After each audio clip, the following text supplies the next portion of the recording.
Now to a CBS exclusive. The mother in this video, who was attacked while protecting her children, is speaking publicly. She and her son were brutally attacked by a group of kids on Monday, and this video has caught the attention of many across the country.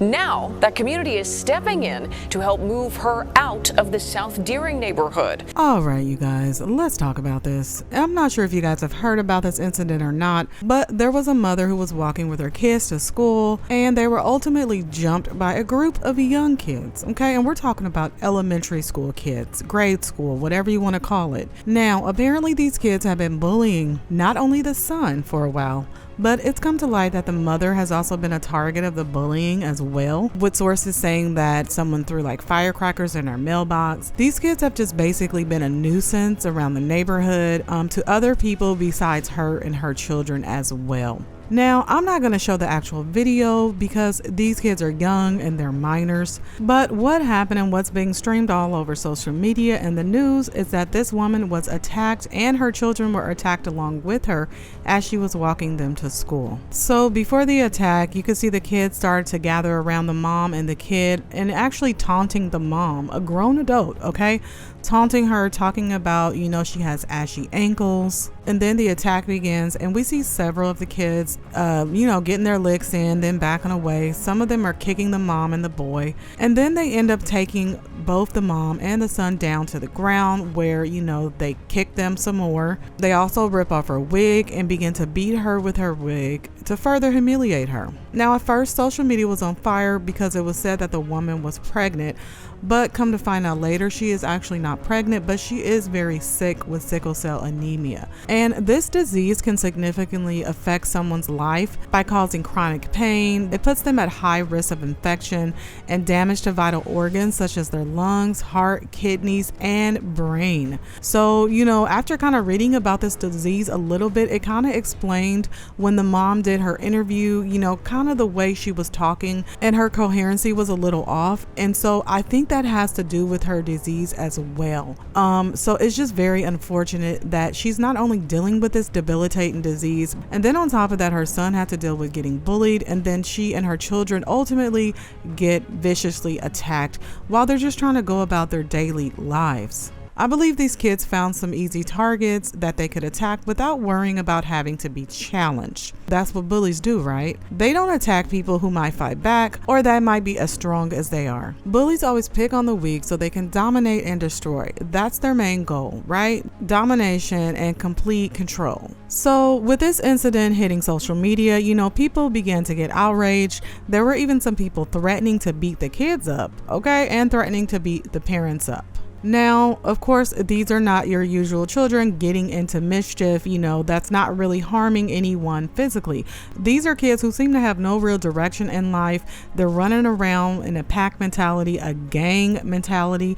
And in fact, during some of the video, you can actually hear them yell, gang, gang, so this is where they're starting off. And if this is where they're starting off from such a young age, I think we can guess where they're going to end up, right? They're going to end up in a gang, in jail, maybe even dead. Who knows? They're not going to be contributing members to society. They're not going to have a positive mindset or a positive outlook on life. They're not going to have a will to succeed. In fact, it could be just the opposite. They could look to destroy, to neutralize, overcome people who look like them instead of figuring out how to better their lives and the people around them. Now, of course, it's not always on children. Children don't have themselves, all right? They don't raise themselves. They don't even feed themselves. So it's coming from their household. It's coming from the adults that surround them. And maybe if the adults around them don't exactly act like this, the adults are not present enough in their lives to realize that they're getting influenced like this by either their friends, other family members, social media, wherever this behavior is coming from. The adults that are in their immediate life are not condemning it. All right. So then it allows this behavior to continue and just progress to this situation that we now see before us, a mother and her children getting assaulted. So needless to say, people were outraged when they saw this on social media because in the beginning it was said that she was pregnant, but we found out that it was sickle cell anemia. Like I said before, that disease is nothing to play with anyway. It's horrible. So the mother is weak and having to deal with this. People were outraged. to the point where they started threatening these young children that were involved in this assault, threatening to go up to the school, beat them up, things of that nature. So in result, the school had to get police officers up to the school, okay, because of these threats that were being made online. Another reaction to the situation is that some community members came together and they went up to the school to start demanding there be some policies put in place about bullying, because apparently the mother had already complained to the school on multiple occasions that her child was being bullied, but nothing was being done. Now, don't get me wrong. I think that any kind of action against bullying is better than no actions, but the real reason that this happened and will continue to happen is not being discussed. Well, for the most part, some people are discussing it online, like this guy right here. I'm going to play a little bit of what he has to say, and then I'm going to chime back in. Look how these kids are mobbing. Look at this mob. It's crazy. They mobbing. They're 11, 12 years old. 11, 12. This is middle school. Look at them. This is totally unacceptable. This is totally unacceptable.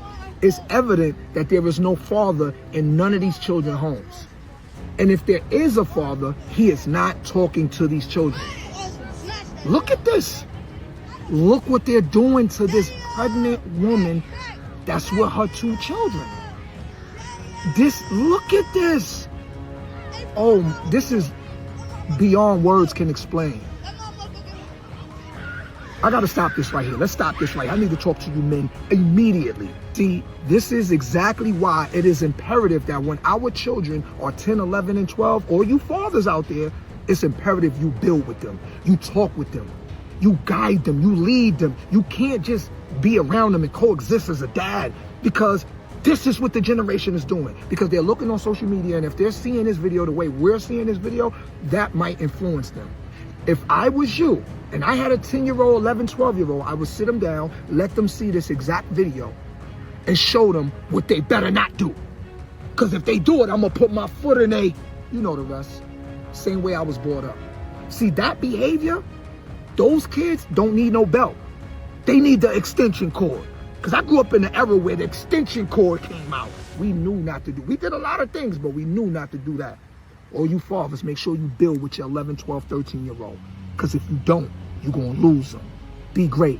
So he's making a valid point, and I can almost guarantee, I can almost bet on it, that none of these children who were involved in this beating of this woman and her children have a positive role model in their lives, at least not a consistent one. And they probably don't have a dad within the home.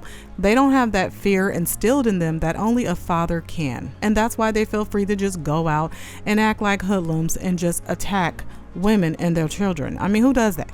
Seriously, most kids need a 2-parent household. That's what it's for. It's supposed to even each other out. Men can teach children things that women cannot. Period. Point blank. Yes, women can teach, but it's something different when a father can teach their son how to grow up and become a respectable, contributing member of society instead of taking away from society and destroying the people around him who look like him. So while it's good that you have some of the members of the community coming out to the school trying to hold them accountable for not addressing bullying, we all know the underlying issues here. All right. And if you don't, let me explain. This is really about the Black community and its continuous problem with single mother households. And it dates all the way back to when welfare was first introduced and the government was incentivizing women to be without men. The rise of ADC recipients in the last 6 years has been particularly dramatic among Negro families in the northern ghettos. Giving aid only when a husband is absent pushes the man out of the house. To be without men, to be single mothers, to be strong women. Oh, you can survive. You can take care of your children without the father. You don't need the father in the household. And a whole class of women and children are growing up in the northern ghettos knowing neither husband nor father, only dependence on welfare. And in some cases, the government would say, oh, well, the father cannot be in the household in order for you to receive these benefits. In order for you to receive these funds that you obviously need, you cannot have a male in the household. And she said, oh, you can't have a boyfriend. We don't allow that. And so now we continuously see the after effects of that system that was put into play that encouraged black women to be independent women. All right, they even had songs about it. You know, you had Neo talking about he wanted an independent women. You had Destiny's Child, who had a big hit talking about being independent, but Beyonce at the end of the day has a father for her children, right? They're a two-parent household and they make it work despite all the drama and mess that has happened with both of them. So fast forward, we see the effects that the media and all those songs and then the government pushing that the father not be in the household if they want assistance. We can see the fruits of that. These children and their actions are a prime example of what a fatherless home can produce. Why do these children feel so emboldened to not only do this, but to record it and post it on top of that? Because they have no fear of a father coming in and really punishing them due to their actions. So what happens when children don't have consequences and repercussions to their actions? They continuously push the envelope, right? They continuously cross over those boundaries until someone gets hurt or even worse, killed. All I know is that in the era I grew up in, the main person you didn't want finding out about the things you were doing that were not right was your father, all right? You didn't want to either have to hear him, you didn't want him to punish you. The father is just someone you inherently feared because he's stronger, you know, there's the deeper voice, there's the more seriousness that comes along with a dad. For some reason, I don't know, but I just did. It's not like my father beat on me or anything like that.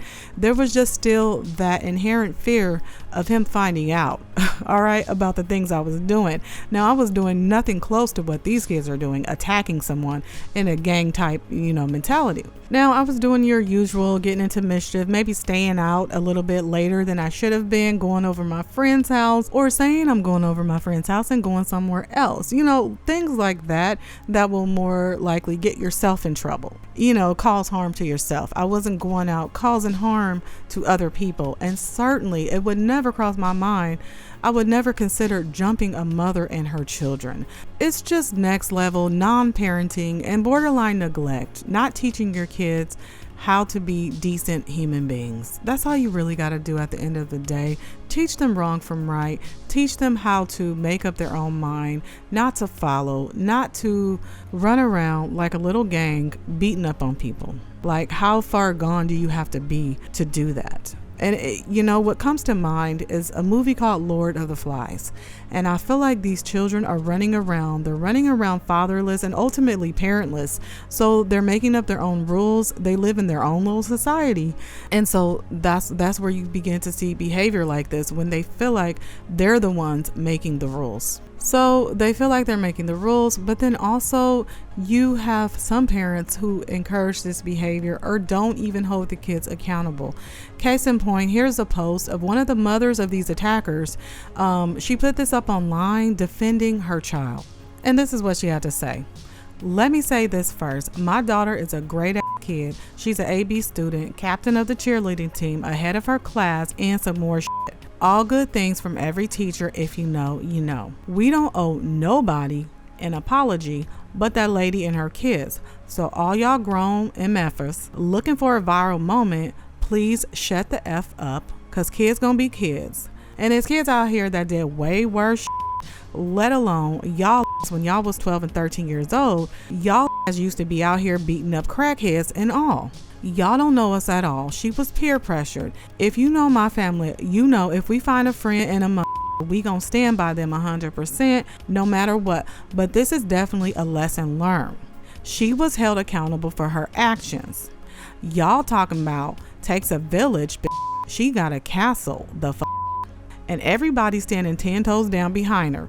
I was never gonna go live making y'all feel no type of way. Once again, we do not owe y'all no apology. Y'all motherfuckers know what's going on in real life and know my kids not raised like that at all. Feel how y'all want, y'all. Okay, so I think that pretty much sums it up as to where the daughter's mentality comes from. and how she was able to be so comfortable in this aggression towards this lady. Like I said earlier, they're learning it from somewhere. And for the mother to get online like this and say this, it kind of tells me that there's not a strong, positive male role model in the household to, first of all, maybe caution her away from reacting like this. Tell her, hey, maybe this is not the route to go. You might not want to post that. You might want to just go ahead, take your L and say, okay, my kid is learning from this. She apologized. Or just not say anything at all. Just sit down somewhere and start actually teaching your kid how to conduct themselves. That's an idea. I don't know. I'm just saying. But you guys get it. This is just a result of non-parenting.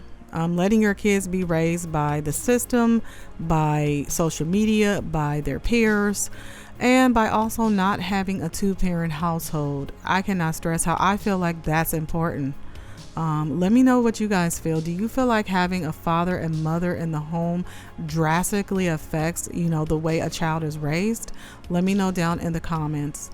If you enjoyed this video, please remember to leave it a like. And if you're new here, subscribe.